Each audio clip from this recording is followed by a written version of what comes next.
Daotong resided not in the court or the monarch alone, but in universal public opinion, sages' texts, historical conventions, and scholar-official discourse. Scholar officials could therefore restrain the ruler with the way, control desire with principle, govern with ancient kings' models, and reject edicts with public discourse, forming an independent critical authority and restraining force outside imperial power.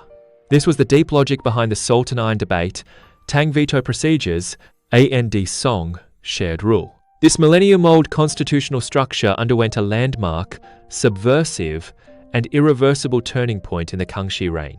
The Kangxi emperor, in his imperial dignity, formally proclaimed the unity of Daotong and Zhitong in a single person. He explicitly claimed to be not only the supreme representative of political legitimacy, maker of law, and master of military and civil power, but also the sole inheritor of Daotong, highest judge of sage teachings, final authority on classical interpretation, and unique embodiment of the ancestral way. His most programmatic statement appears in the preface to his Iliuqiqi imperial work Commentaries on the Four Books for Daily Lectures. Heaven produces sages to be both rulers and teachers. The transmission of Daotong for 10,000 generations is precisely the foundation of Zitong for 10,000 generations. This declaration directly asserted that Daotong and Jitong were inseparable. The ruler, as lord of the realm, was also its moral teacher. The transmission of the way and the flourishing of governance both resided in the emperor alone, theoretically establishing the fundamental principle of monarch as both ruler and teacher, Daotong and Zhitong united in one person. Official documents confirm this uncompromising logic. 清生祖实录传275 56年 of Kangxi, 11月. The great power of the realm must be unified in one. LL affairs, great and small, I personally manage. None may be delegated. 清圣祖实录卷284, 康熙58年4月. To entrust important affairs to others is utterly unacceptable. The Yongzheng Emperor's record of righteousness awakening delusion continued Kangxi's doctrine, explicitly articulating the unity of Daotong and Jitong. Among the ways of governing the people, only the virtuous may be ruler. This is the unchanging constant principle through all ages. IT equated imperial virtue with Daotong itself, denying scholar officials independent authority to transmit the way. Although draft history of the Qing Annals of Emperor Shengzu does not quote the exact phrase unity of Daotong and Zhitong, IT canonizes this political transformation with the verdict. His sage learning was profound, he revered Confucianism and honored the way. Daotong and Zhitong converged in one person. Leading Qing historians Yang Kung, where is Jiangnan, Yao Dali, the Mongol Yuan Empire and Chinese history, Gao, Wangling 18世纪 Zhongguo monarchical bureaucratic rule unanimously argue that this integration was far more than simple imperial strengthening. It legally hollowed out all supports of the traditional limited governance order.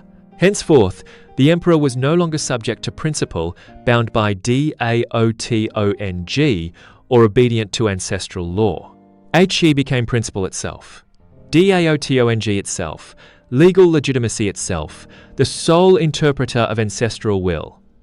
Scholar officials could no longer invoke sages, classics, public discourse, ancient kings, or ancestral models as independent standards above the ruler. They could no longer restrain imperial power by claiming Daotong above Zitong, nor oppose royal will with universal principle. The Kangxi emperor completed a total monopoly of supreme authority with the claim, I am Daotong, I am principle, I am public discourse, I am ancestral authority.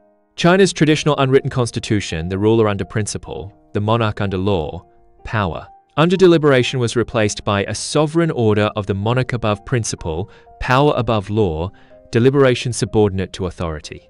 This marked the core historical turning point at which the Tang Song traditions of limited governance, shared rule, and constitutionalism reached their end. The rupture was not merely a concentration of political power, but a complete dissolution of traditional Chinese constitutional spirit, paving the way for the ultimate intensification of monarchical. Despite sharply different institutional forms and logics of restraint, both point toward the core goal of constraining arbitrary power and pursuing a good public order, constituting dual historical experiences of human political civilization. The Western constitutional tradition is rooted in Greek rational order, Roman legal normativity and medieval natural law, and the transcendental authority of divine law. Marked by landmark contractual documents such as Magna Carta, it gradually established the belief in law supreme, power limited, ruler under law, eventually evolving a political structure centered on external restraint, written rules, ND rights-based checks. THIS tradition defines power boundaries through clear, stable, external, rigid norms, achieving balance via written compacts, judicial independence, institutional contestation, and external supervision.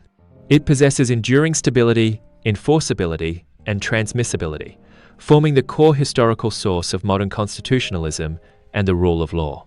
In parallel, classical Chinese politics did not adopt an external path of divine legislation, formal constitutions, or rights contracts. Instead, within its own civilizational framework, it built a flexible system of limited power centered on internal morality, historical constitution, public deliberation, and ancestral law. From the foundational virtues of revering heaven and protecting the people in the three dynasties, to the cosmic restraint constructed by Han Confucian heaven-human resonance and disaster warnings. From court deliberation and policy-making through debate inaugurated by the salt and iron debate, to the mature institutional practices of Song ancestral institutions, central shared rule, veto balance, and fiscal negotiation, Chinese politics consistently upheld deep principles. Power may be revered, but morality more revered. Monarchy may be weighty, but public discourse weightier. Governance may proceed, but cosmic principle unviolable. Principle is supreme was not empty idealism, but a fundamental norm running through thought, institutions, and practice, forming the spiritual core of China's indigenous tradition of limited power. THIS tradition reached its dual peak of spirit and institution in the Song, shaping a negotiated politics of shared rule between scholar officials and monarch, with decision-making open to public reason and social reality. Unfortunately, from the Ming and Qing onward, especially after the Qing unification of Daotong and Jitong, imperial monopolization of doctrinal authority, and closure of the succession system, traditional internal restraints gradually dissolved. Monarchical power shifted from a highest authority bounded by morality, public discourse, and ancestral law to an absolute sovereign structure that unified all authority and claimed the role of moral teacher. Public reason and shared rule space contracted drastically, bringing a fundamental reversal to the power balance structure of classical Chinese politics. Viewing both traditions together, classical Chinese politics was by no means lacking in deep traditions of restraining power and defining governance boundaries. Its form of limited power differed sharply from Western constitutionalism, yet its function and spirit mirrored and converged with it. The West defined power boundaries through rigid written rules, external contracts, judicial and institutional checks, maintaining order through coercion and stability. China balanced power through flexible internal morality, historical rationality, public deliberation, and political conventions, achieving limitation via Daotong, public discourse, and procedural restraint. Though lacking rigid written compacts, judicial enforcement, and aristocratic military guarantees, and thus relatively less stable, it possessed a profound spiritual core.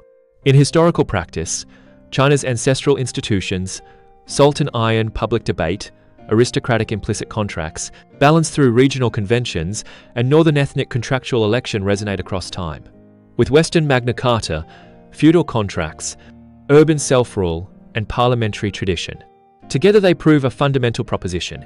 Power must be restrained, boundaries defined, rules observed, the core prerequisite for good governance and civilizational survival. The two paths of limited power have separate origins, structures, and historical fates.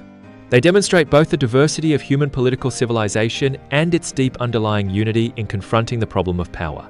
Understanding China's and the West's dual traditions. Limited power means both recovering the internal historical logic of Chinese politics and comprehending the essence of human political civilization in comparative perspective, providing a transhistorical mirror for contemporary construction of the rule of law and good governance.